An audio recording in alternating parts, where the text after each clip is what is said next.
He always left church 10 minutes early, every single Sunday. I followed him once and understood everything. I want to start with the specific, small strangeness of it, because I think that's what made it so difficult to simply let go over the years. Not the whole service, not an emergency, just the final 10 minutes, every single Sunday, my husband slipping quietly out the side door during the closing hymn, while the rest of us stayed seated until the benediction. He would meet me and the kids in the parking lot afterward, always a little out of breath, always offering the same brief explanation.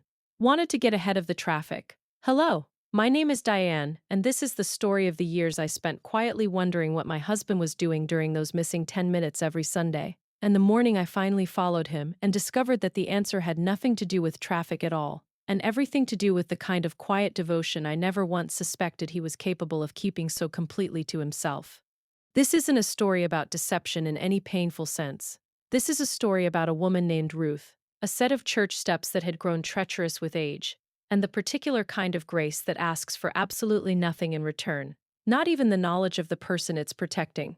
I think you should understand, before I describe those 10 minutes, what kind of man Robert was, because I don't want you to imagine this was a marriage clouded by any real suspicion of wrongdoing. Robert and I had been married for 18 years by the time this pattern became something I noticed clearly enough to wonder about. He was steady, attentive, the kind of husband who remembered small details and showed up reliably for every part of our life together. The missing 10 minutes each Sunday were, for most of those years, simply a small, unremarkable quirk I filed away without much thought at all. Robert and I had met in our mid-20s, at a church picnic of all places, introduced by mutual friends who thought we'd get along well, an instinct that turned out, over the following decades, to be entirely correct. We married 2 years later, and church remained a steady thread throughout our life together. The same congregation, the same familiar pews, our children baptized and raised within the same community that had watched us grow from a young, nervous couple into parents ourselves. I mention this only because I want you to understand that the pattern of those missing 10 minutes wasn't some strange anomaly in an otherwise disconnected life. It existed within the most stable, predictable rhythm we had, which is perhaps exactly why it took me so long to notice it as something worth wondering about at all. I remember, too, that in the early years of our marriage, before children, before the mortgage and the school schedules and all the small logistics that eventually fill up a life, Robert and I used to linger after the service most Sundays, standing around in the courtyard trading easy conversation with other young couples from the congregation. It was only later, gradually, so gradually I couldn't have named the exact year it started, that he began slipping away before the closing hymn finished. I've thought since about how quietly a habit like that can establish itself, one small departure at a time, until it simply becomes part of the unquestioned architecture of a marriage, a fact about your spouse you've stopped even registering as a fact, the way you stop noticing the particular sound a familiar door makes when it opens. It was our daughter, actually, who first pointed out how consistent the pattern had become. She was 12, sharp-eyed the way children that age often are, and she asked me one Sunday afternoon why Dad always disappeared before the final hymn ended, every single week without fail. I told her he probably just liked to beat the crowd to the car, the same explanation I had accepted myself for years. But saying it out loud to her, I realized how little I actually knew about where he went during those 10 minutes, or what exactly beating the crowd required him to do that consistently, every single Sunday, for as long as either of us could remember. I want to be honest about how I handled the years leading up to my own curiosity finally winning out, because I think it matters for anyone listening who has quietly wondered about a small, unexplained habit in someone they love. I never felt afraid, exactly, the way I imagine some of you have felt about far more serious, unexplained absences. I simply felt a growing, low-grade curiosity, the kind that doesn't demand an answer but doesn't quite let itself be forgotten either. Robert wasn't secretive in any other part of his life. He answered his phone in front of me, never hid his whereabouts, never gave me any reason to suspect the 10 minutes hid anything troubling. And yet, over the years, the specific consistency of it, 10 minutes, every single Sunday, regardless of weather or season or how tired he seemed, began to feel less like an ordinary habit and more like something deliberate, something he had never once, in nearly 2 decades, offered to fully explain. There is a particular Sunday, about 16 years into our marriage, that I still think about often. It had been raining hard that morning, the kind of downpour that makes even brief trips outside genuinely unpleasant, and I remember watching Robert slip out the side door anyway, without hesitation. without even pausing to grab an umbrella from the coat rack by the entrance. He returned to the parking lot 10 minutes later, as always, soaked through his good church shirt, and when I asked, half joking, whether beating the traffic was really worth getting drenched over, he simply smiled, said something vague about needing the fresh air, and changed the subject. I remember mentioning it, once, to my sister, more out of idle conversation than genuine concern, describing the 10-minute pattern the way you might describe any small, amusing quirk in a spouse. She laughed and suggested he probably just disliked the long, drawn-out closing announcements our pastor tended to give. A perfectly reasonable explanation that satisfied me for another several years without my ever bothering to confirm it directly. It is strange, looking back, how easily a person can accept a plausible guess in place of an actual answer, simply because the guess is comfortable enough not to require any further investigation. I want to pause here and say something to anyone listening who has ever quietly wondered about a small consistent habit in someone they love, without ever quite working up the nerve, or finding the right moment, to ask directly. I think there's a particular kind of curiosity that lives comfortably alongside trust, one that doesn't demand immediate answers because the relationship itself feels secure enough to hold the question loosely, for years if necessary, without it curdling into suspicion. That was largely the shape of my own curiosity about those 10 minutes, present but patient, never quite urgent enough to act on, until finally it was. The Sunday I finally followed him arrived almost by accident, nearly 18 years into our marriage. Our children were older by then, both attending a different, later service with friends that particular week, and I found myself, unusually, without the ordinary responsibility of gathering everyone up at the end of the service. When Robert slipped out the side door during the closing hymn, as always, I found myself, on a whim I hadn't fully planned, quietly following him.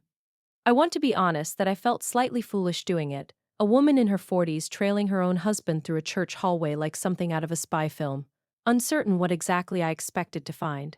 He moved quickly but purposefully through a side exit I had genuinely never noticed before, out into the small courtyard that connected our sanctuary to the older original chapel building the congregation had used decades earlier, before the newer, larger sanctuary was built.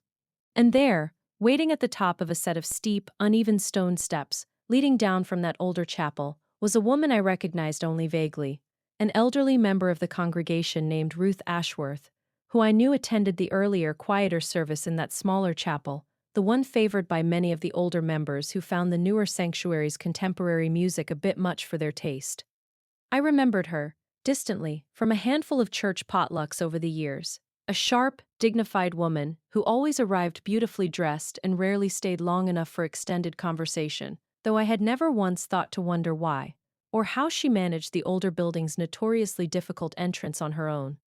I watched, from a careful distance, as Robert approached her, offering his arm with a familiar, practiced gentleness, and slowly, carefully, guided her down those uneven steps, matching his pace entirely to hers, pausing at each step to make sure her footing was secure before continuing. At the bottom, he walked her the short distance to where her daughter's car was already waiting, opened the door for her, made sure she was settled comfortably inside, and only then, glancing quickly at his watch, hurried back toward our own sanctuary's parking lot, arriving, as always, precisely on schedule to meet me and the children. I want to tell you what I felt, watching that small, unremarkable act of kindness unfold, because it wasn't relief exactly, though relief was certainly part of it. It was something closer to a quiet, overwhelming tenderness, the specific feeling of discovering that the person you've loved for nearly 2 decades is capable of a devotion so understated, so entirely free of any desire for recognition, that he had kept it invisible even from you, not out of secrecy in any troubling sense, but simply because he had never once considered it significant enough to mention. In other words, what I witnessed that morning wasn't a discovery in the dramatic sense, not the kind of revelation that reorganizes a marriage overnight. It was smaller and, in its own way, harder to absorb quickly, because there was no wrongdoing to process, no anger to work through, only the quiet recalibration of realizing that a person you thought you knew completely had been carrying, all along, a small and entirely selfless devotion you'd never once glimpsed. I stood at the edge of that courtyard longer than I needed to, watching the empty space where Robert and Ruth had just been, trying to understand why something so simple, so obviously good, had left me feeling almost unsteady on my feet. I did not confront him that day. I want to be honest that I simply drove home, quiet and thoughtful, turning over what I had witnessed, uncertain at first, whether to ask him about it directly or simply let it remain the small, private grace I had accidentally stumbled upon. I asked him about it eventually, that same evening, gently, over dinner. I told him I had followed him that morning, half expecting him to feel embarrassed or caught out, but he simply nodded, unbothered, and told me the fuller story without any hesitation at all. He told me that Ruth Ashworth had been a widow for nearly a decade, her husband a beloved deacon at our church who had passed away after a long illness, leaving her, in her own words to Robert once, feeling like half a person navigating a world built for two. Her eyesight had been failing steadily for years, a slow, progressive condition her doctors had told her would eventually take most of her remaining vision, and the steep, uneven steps leading down from the older chapel, original to the church building from decades earlier, had become increasingly treacherous for her, especially in wet weather or bright glaring sunlight that made the worn stone difficult for her to judge accurately. He told me he had noticed her struggling with those steps one Sunday, years earlier, nearly falling before another member caught her arm just in time, and that he had quietly offered, that same day, to help her down every week going forward, an offer she had accepted with a specific, careful condition, that he never make a fuss about it, never mention it from the pulpit or to the congregation at large, because she was, in her own words, too proud to be anyone's charity case, and would rather manage entirely on her own than become known as the elderly woman who needed help down the stairs. He described the specific care he had learned to bring to the task over the years, noticing, gradually, which parts of the staircase gave her the most trouble, adjusting his pace to match her particular rhythm on rainy mornings versus clear ones, learning to offer his arm at exactly the angle that gave her the most confidence without ever making her feel as though she were being physically managed rather than simply accompanied.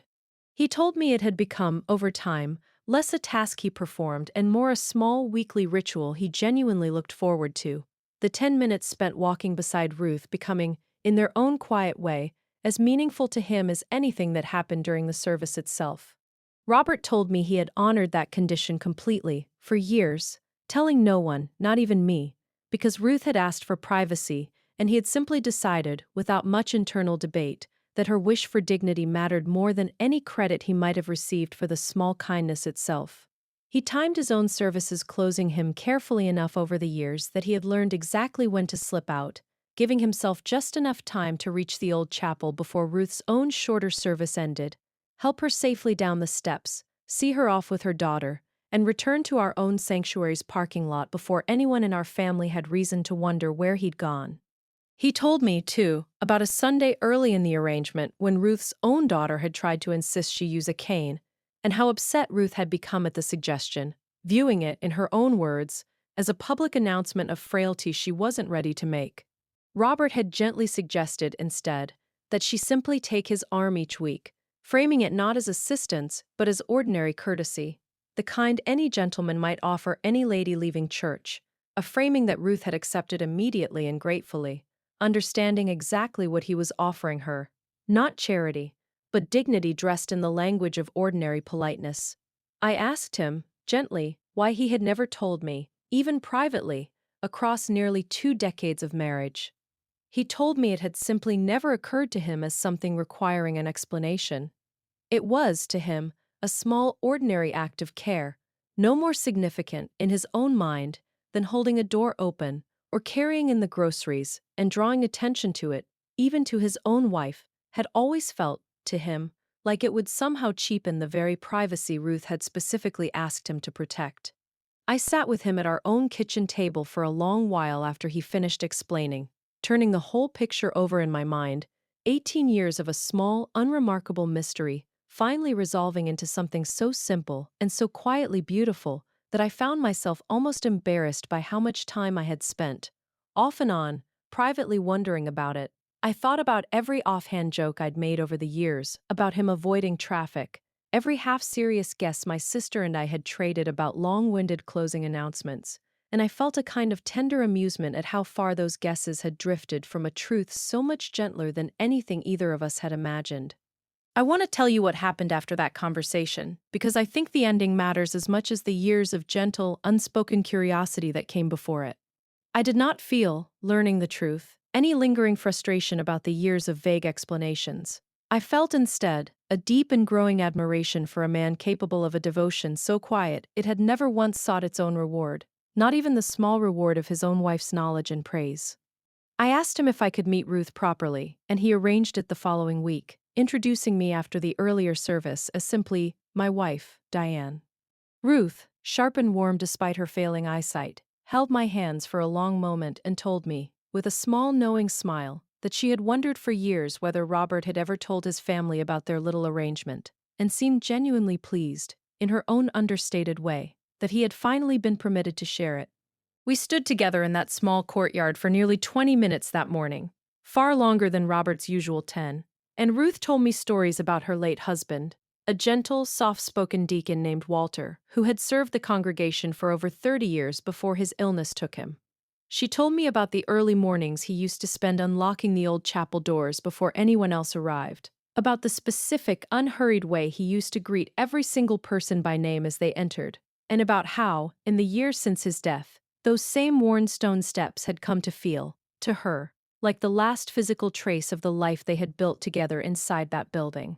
She said it plainly, without self-pity, that she had never wanted to stop attending the early service in the old chapel, whatever the risk to her footing, because leaving it would have felt like one final, unbearable surrender. I understood then, more fully than Robert's explanation alone had allowed me to, why the privacy of the arrangement had mattered so deeply to her. It wasn't only pride, it was the quiet insistence on remaining, for as long as she possibly could, exactly the capable, independent woman she had always been, even as her body slowly asked something different of her. Before we said our goodbyes that morning, Ruth reached into her handbag and pressed a small, faded photograph into my hand, an old picture of herself and Walter standing on those very steps decades earlier, young and unguarded and laughing at something just out of frame. She told me to keep it, said she had duplicates at home, and that she wanted Robert's family to have some small piece of the story he'd been quietly protecting all those years. I still keep that photograph in the drawer of my nightstand, and I take it out, every so often, when I want to remember exactly how much unseen tenderness can live inside, even the most ordinary, unremarkable Sunday morning. I think about those 18 years often now, the small, consistent mystery of 10 missing minutes every single Sunday. And I want to say clearly, for anyone listening who has ever quietly wondered about a small, unexplained habit in someone they love, without ever finding it troubling enough to investigate directly. Not every unexplained pattern needs to be feared, and not every small mystery hides something painful. Sometimes, if you're fortunate, it hides something remarkably gentle instead, a private kindness so carefully guarded that even the people closest to it are never quite let in. Not out of secrecy, but out of a genuine, humble desire to keep someone else's dignity fully intact. I want to offer a few small reflections.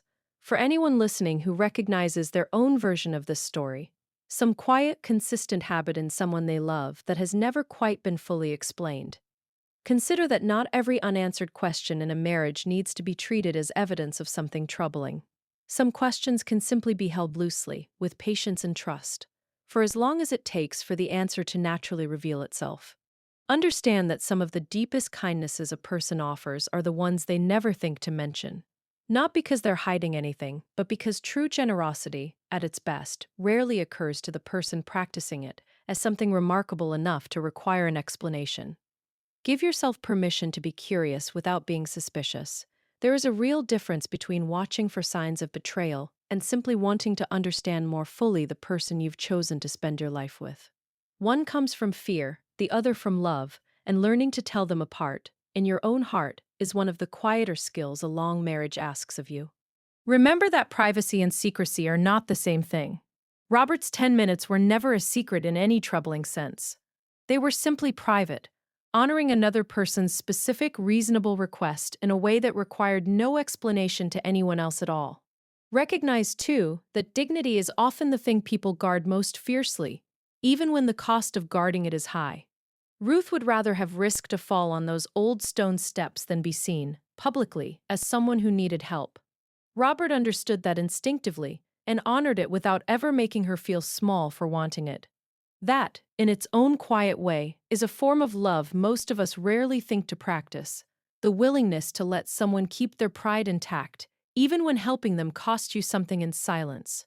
And believe, finally, that the people we love are often capable of a quiet goodness that runs far deeper than we've had the chance to witness directly.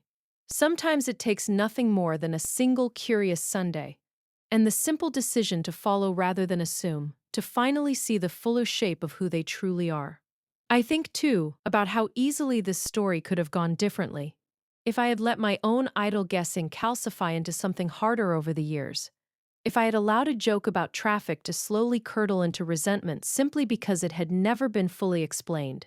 Marriages survive, I think, not because every question gets answered immediately, but because there is enough trust laid down in the ordinary years to hold the unanswered ones gently, without letting them rot. I am grateful, looking back, that I never let my curiosity turn into accusation, because it left room for the truth, when it finally arrived, to feel like a gift rather than a vindication. Ruth passed away 2 years after that first proper introduction, peacefully, in her sleep, at the age of 91. Robert still leaves the sanctuary 10 minutes early most Sundays, though now it's to help a different elderly member of the congregation navigate those same uneven steps. A quiet, ongoing ministry he never once sought credit for, and, I suspect, never will. I think often about how close I came to simply accepting beating the traffic as a permanent, unquestioned answer, and I am endlessly grateful that curiosity, patient and unafraid, eventually led me to discover exactly what those 10 minutes had been protecting all along. If this story brought some value to your life, please consider clicking like. It is the only way we know this content was truly meaningful to you.